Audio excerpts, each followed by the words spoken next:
All credit cards are not created equal. Some charge you an annual fee and don't really give you anything in return. Some don't charge you an annual fee, but they may as well pay you to have the card is so bad.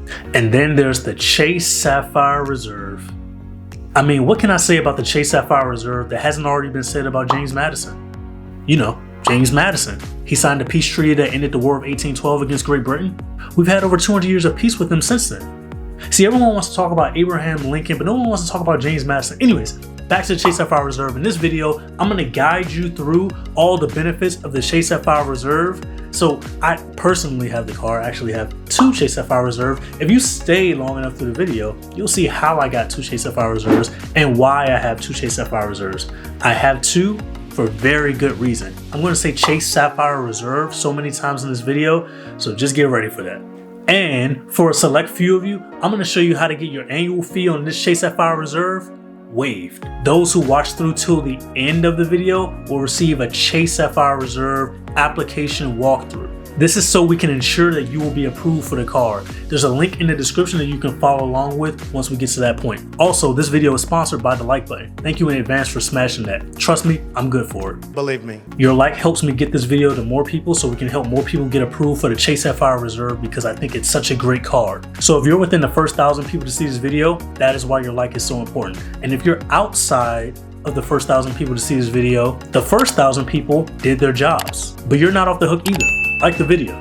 All right, let's get into this quick overview of the car. So one of the standout features on this car is going to be that intro bonus, 60,000 point intro bonus when you get approved for it and you spend $4,000 within the first 3 months of having the card. There's a link in the description. You can apply for the card there, get approved, hit your minimum spend requirement, which is $4,000 within 3 months, get your 60,000 points. Those 60,000 points have a value of $900 when redeemed through the Chase Travel Portal, thanks to the CSR, thanks to the Chase Sapphire Reserve. Why? Because the Chase Sapphire Reserve, your points are worth 1.5 cents per point when redeemed through the Chase Travel Portal. With this card, you get a $300 travel credit every year on your account anniversary. Me, I get $600 because I have two Chase Sapphire Reserves. Now, if you stay longer in the video, I will explain why I have it and why it makes perfect sense. Okay, let's get down to the point earning on this card. You're gonna receive 5x back on travel purchased through the Chase Ultimate Rewards portal after that first $300 is spent annually. You'll earn 10x back on hotels and car rentals purchased through Chase Ultimate Rewards, 3x on other travel after that first $300 is spent, 10x on Chase dining purchased through Ultimate Rewards, and 3x on dining such as takeout, delivery, things like that. One of the special things about this card, which I mentioned earlier in the video, is that your points are worth 50% more when redeemed through Chase Ultimate Rewards using the Chase Sapphire Reserve. So if you have a Chase setup and you have multiple cards, you have a Freedom Unlimited, maybe a Freedom Flex, and then you also have a Chase Sapphire Reserve, when you redeem your points through the Freedom Unlimited or your Freedom Flex, those points are going to be worth 1 cent per point. If you have a Chase Sapphire Preferred, those points are going to be worth 1.25 cents per point. Now, if you have the Chase Sapphire Reserve, those points are going to be worth 1.5 cents per point. A lot more value to be gained. So that 60,000 point sign up bonus, which is just spending about $1,333 per month for the first 3 months of having the card, so equal $4,000 worth to spend within the first 3 months, would be worth about $900 because 60,000 points would translate at 1.5 cents per point into about $900. Now, I personally don't use this feature, but the Chase Pay Yourself Back feature is still a thing. It became a thing when the pandemic hit because people couldn't travel. So me personally, I use my Ultimate Reward points for travel or having experiences that I wouldn't otherwise be able to have. I use credit cards to fund these things because it's money that I wouldn't ordinarily have, and I use it to just enhance my life. Now, the Pay Yourself Back feature, it's a good feature. I just wouldn't use it because I don't believe in using my points in that way. Basically, Pay Yourself Back allows you to use your Ultimate Reward points and apply it to your statement balance on your Chase Sapphire Reserve at a rate that the points are worth 50% more. So again, the 1.5 cents per point. That's great. So 10,000 Ultimate Reward points is gonna wipe out $150 worth of spend. But I just don't use credit cards for that manner. But a great feature nonetheless. And then there's the My Chase Plan feature, which breaks up purchases of over $100 into fixed monthly payments. No interest, just a fixed monthly fee. That's a pretty good benefit. Okay, and this next part, this is the part where I like to use the points for. Like I said before, I like to use my points for travel, for aspirational stays. So let's say I had 100,000 ultimate reward points that I've earned using my Chase Sapphire Reserve. I'm gonna use those points at a minimum value of $1,500, at a minimum. Okay, we're gonna get into transfer partners a little bit later. Oh, and for your points, there are no blackout dates or travel restrictions. Now it's later. Your points are gonna transfer at a rate of 1-to-1 when you transfer your ultimate reward points to a partner airline or hotel or whatever partners that you transfer to. Now, there are better partners than others. I can actually help you because I can give you the good partners and I can give you the bad partners. I can give you the partners that you may want to use and the ones that you do not want to use. So one of your best redemption options is going to be transferring your Chase points to World of Hyatt. Here's why. Your World of Hyatt points, actually based on most estimations, are worth about 2 cents per point. So when you transfer 1-to-1, it's getting better redemption value than even booking through the Chase Ultimate Rewards portal at 1.5 cents per point. Now you're getting 2 cents per point when you transfer to Hyatt. United, British Airways, Singapore, and Air France all have decent redemption values as well. And then transferring your points to Virgin Atlantic is going to allow you to be able to transfer to Virgin Atlantic's partners, which are usually decent values after that transfer. And then Emirates and Iberia, they have some sweet spots in there as well. And then Southwest, their points are worth about 1.4 cents per point. So transferring 1-to-1, it's still 1-to-1, but the points are worth 1.4, almost 1.5. And then Southwest is usually going to have some cheap award booking. Now, do not use Aer Lingus, JetBlue, Marriott, or IHG. Shall we continue? There are no foreign transaction fees on this card. And speaking of foreign, we have a global entry, TSA pre-check, and a Nexus credit of $100 can be used every 4 years on this card. Now you're going to receive complimentary airport lounge access at over 1,300 VIP lounges in over 500 cities worldwide with Priority Pass Select when you have this card. Now, here's a little trick that I like to use. With Priority Pass Select, and this is something that they're not going to tell you. With Priority Pass Select, you can use this at Priority Pass restaurants in certain airports. Certain airports have Priority Pass Select restaurants that you can use and spend about $28 to $30 on the card for free. Now, some restaurants that used to be Priority Pass restaurants, they're no longer Priority Pass restaurants anymore. Timberlines in Denver. Excuse me. So you have to look up to see if you're in an airport or if you're flying to or from an airport that has a Priority Pass restaurant. I'd say getting away with a $28 meal is pretty worth it. So you can actually add this to the $300 travel credit, really, especially if you live in one of the places where the travel credit can be easily used. And then there's the luxury hotel and resorts collection, which I actually haven't used. I've used the fine hotels and resorts for American Express, for Amex, but I haven't used it for Chase yet. But it's probably pretty good. Early check-in, check-out, room upgrades, things like that. You get 24/7 access to a customer service specialist with this card. Now, on to one of the main benefits of this card, but it's like not as flashy, but it's super useful. It's going to be the travel protections and the insurance and the purchase protections. You get trip cancellation and interruption insurance, which you can be reimbursed for up to $10,000 per person and $20,000 per trip. Auto rental CDW coverage. Okay, so when you rent a car and they offer you the collision damage waiver, CDW, don't take it anymore, okay? So now that you have the Chase Sapphire Reserve, or that you will have the Chase Sapphire Reserve when you apply for the card, using the link in the description, and you pay for your rental car using a Chase Sapphire Reserve. This is why I always pay for my rental cars using the Chase Sapphire Reserve. It's the best for that because you're gonna get primary CDW, which the rental car company, they are going to charge you for. I mean, all it does is provide reimbursement for up to $75,000 for theft or collision damage for rental cars in the US or abroad. Nothing big.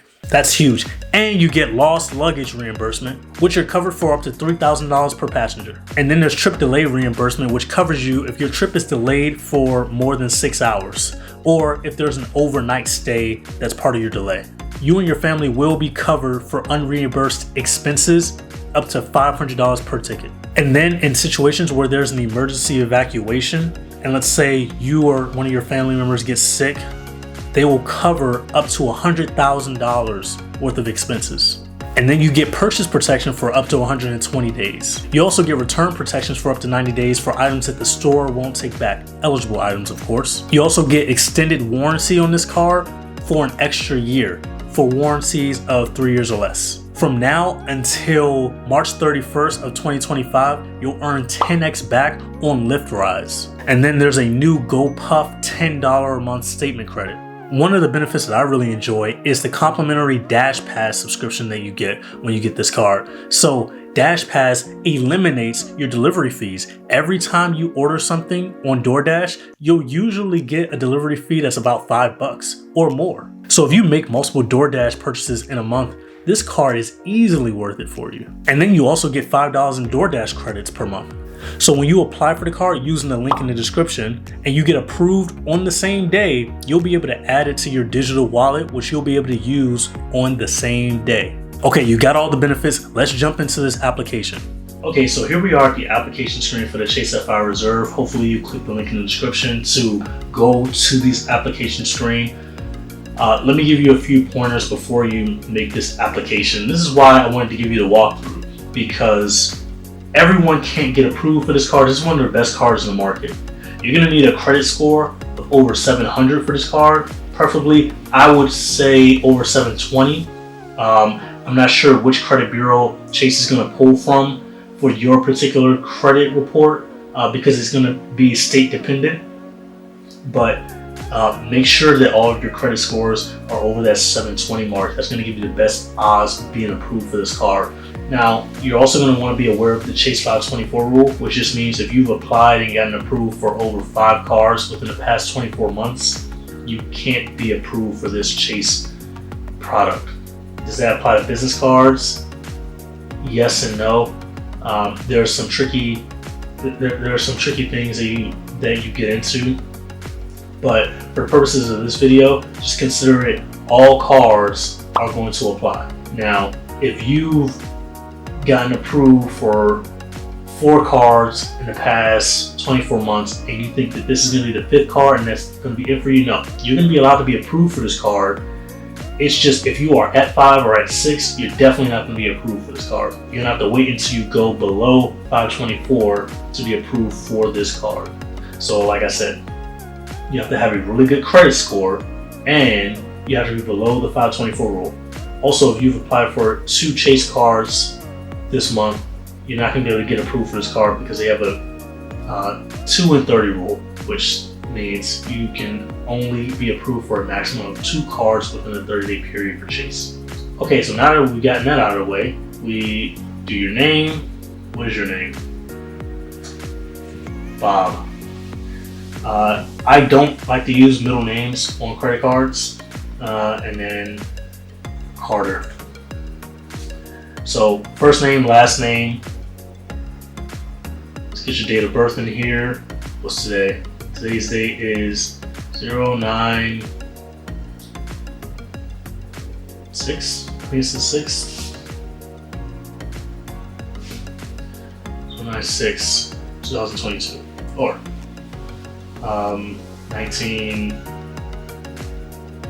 2000. Let's say 2000. And then your mother's maiden name. Make sure this is for verification purposes when like they call you or something, they need to verify who you are. So your mother's maiden name, Carter as well. And then so your social security number, you're gonna want to put that here. This is how they check your credit report. So my social security number is 555-55-5555. Oh, they don't like that. 5532. Okay. So address site, put your normal address in here, 422 Vesca Way, San Jose, California.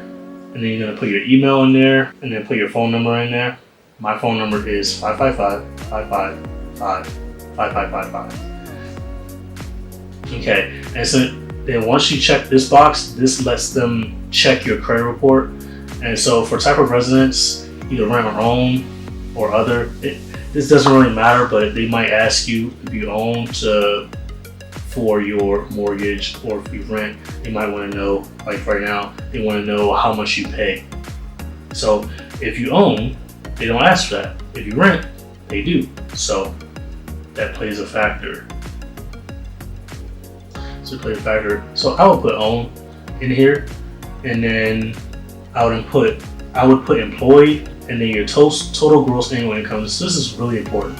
this is going to influence how much credit they give you, because basically they want to see that you make enough money to be able to afford a credit limit of $10,000, or to at least be able to garner that. A $10,000 credit limit, which is the minimum for a Visa Infinite card, because that's what the Chase Sapphire Reserve is a Visa Infinite card. So this is total household income. I would put the total income for everyone in your house that you share financial responsibility with. If that's 4 people, if that's 2 people, if that's 1 person, put that total there. So something that looks like $200,000, you know, a lot of people could have that. This is not financial advice, obviously, but this is very common. As long as you're being ethical about it, you know, this is accurate. And you're definitely going to go paperless, and you can or you don't have to add an authorized user. Authorized user is going to cost you $75 per authorized user. And let's see if it says, yep, $75 per year for an authorized user. And then the annual fee on this card is $550. This is going to be waived for active duty military. I don't see anything about military in this, in these terms of service, but just understand that if you, and then you click this button that says you've read everything above, and then you can press submit, and then you should be approved for the card if you've done everything right, if your credit is good to go, if you know you don't lie on here, make sure you don't lie,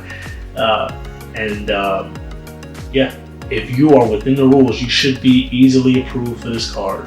I hope that this walkthrough helps, and if you want to know why I don't put my middle name on cards, it's because it just gets in the way. When they ask me my full name or my name, when I call the company, I just kind of want to say my first and last name. I don't want to say my whole name. Or when you're putting your card as your billing address and they ask for your name, and you got to put your middle name that appears in the card. It's just too much. So, you know, it's going to work regardless. It's just too much to have the middle name on there. That's the only reason why. But yeah, military, you're going to get your annual fee waived as long as you're active in the military. Active. Oh, there is a Military Lending Act notice. Okay, so it says that his or her dependent may not exceed an annual percentage rate of 36%. So this is going to depend on the issuer, but someone like Citi, they determine this APR over 36% only if you make a spend on the card before that first statement due date. Okay. Chase does not do that. They automatically waive it. I hope this video was informative for you. I hope it helps you. I hope you got approved for the card. Make sure you use the link in the description. Make sure you like the video on your way out. And I have other videos that you can see. Check the playlist. If you are active duty military, you are covered under what is called the Military Lending Act, which Chase will not charge you an annual fee for their personal credit cards. That's it. That's how your boy has 2 Chase Sapphire Reserves. Now, some of you who are part of the hobby might be like, I thought you could only apply for 1. Well, actually, not really. So the Chase Sapphire Reserve was actually my second Chase card that I got. My first ever Chase card was the Chase Slate card, which they don't even call it the Chase Slate. I think they call it like the Slate Edge or something like that. Anyways, it was a bogus card. And then I got the Chase Sapphire Reserve, and I upgraded the Chase Slate to a Chase Sapphire Preferred at that time, and then I went from the Chase Sapphire Preferred to the Chase Sapphire Reserve. Why didn't I go straight? Because for some reason I didn't have the credit limit, and so I had to get the credit limit to get it to the Chase Sapphire Reserve. So the credit limit required for the Chase Sapphire Reserve is $10,000, and the credit limit required for the Chase Sapphire Preferred is $5,000. So Chase, with their Visa signature cards, you have to have a minimum of a $5,000 credit limit. For their Visa Infinite cards, you have to have a minimum of a $10,000 credit limit. This is different from some other issuers, such as US Bank, who, with their Altitude Reserve, which is a Visa Infinite card, you only need a minimum of a $5,000 credit limit. That is how I got 2 Chase Sapphire Reserves, which I pay 0 in annual fees for, but I'm giving you this video because I have experience. I have over 4 years of experience with the Chase Sapphire Reserve, and I'm gonna keep bringing you this content. Make sure you like the video, share it with someone who needs it, share it with someone in the military right now. This easily just adds $300 to their wallet. Like, the travel credit on this card is so liquid, you don't even have to do anything special. This can be used on transit systems or airfare tickets, anything like that. But yeah, that's how you get the card for free. Now, when you get that sign-up bonus is pretty much gonna pay for the card within the first year and the second year, really. I've been Noble Credit. I'm out. Peace.